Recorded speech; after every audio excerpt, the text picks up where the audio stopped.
خوست کې د یوه وزیرستاني امام پر کور برید د چاودنې څرنګوالي په اړه بېلابېل خبرې کېږي.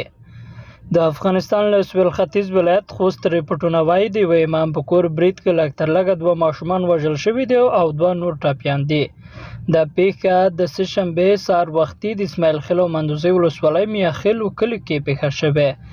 دغه امام له شمالي وزیرستان نه خوست ته تللی و. په افغانستان کې د طالبان حکومت چارواکي هم د چاودنې پخلی کوي، خو د چاودنې د څرنګوالي په اړه څه نه وایي.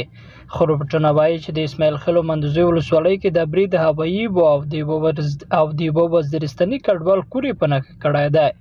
په خوست کې د طالبانو امنیه قومندانۍ ویان مستعفر ګربز د دې پیښې په اړه BBC ته وویل د خوست ولایت د اسماعیل خیل او مندوزۍ ولسوالۍ اړوند د بهرام خیلو سیمې په مربوطاتو کې د ملا محمد فاروق په نوم کس چې په یاده سیمه کې ملا امام دی په کور کې چاودنه شوې چې له کبله یې 2 ماشومان شهیدانې شوي، یوه بله ماشومه او ماشوم ژوبل شوي دي.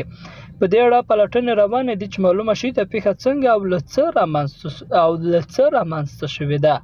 له دې سره ځینو رسنیو د ځایي خلکو له قوله ریپورټ ورکړی چې د مفتي فاروق پر کور د برید بې پیلوټ الوتکې کړی او په خپله دا یو مېرمنې ټپیان شوي دي.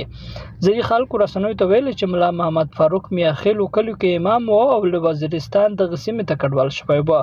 یاد دې وي چې څو کاله وړاندې د ډیورنډ کرښې بله غاړې ته د پاکستان پوځ لخوا د وسلوالو ډلو پر ضد د عملیاتو پر مهال ګڼ شمېر کورنۍ خوست ته کډه شوي دي. پاکستان حکومت وایي د پاکستاني طالبانو ډله افغانستان کې ده او له هغه ځایه پاکستان کې بریدونه تنظیموي. هغه ادعا چې طالبان یې ردوي. که څه هم د دې برید په اړه لا کره معلومات نشته چې څنګه رامنځته شوی او که چاودنه وي نو څه ډول پیښه شوې. خو تېر کال روژې میاشت کې پاکستاني جیټ الوتکو د خوست په سپیر او د کونړ په شلتین ولسوالیو کې هوایي بریدونه وکړل. هغه مهال ځایي سرچینو ویلي وو د بریدونو کې لسګونه کسان وژل شوي.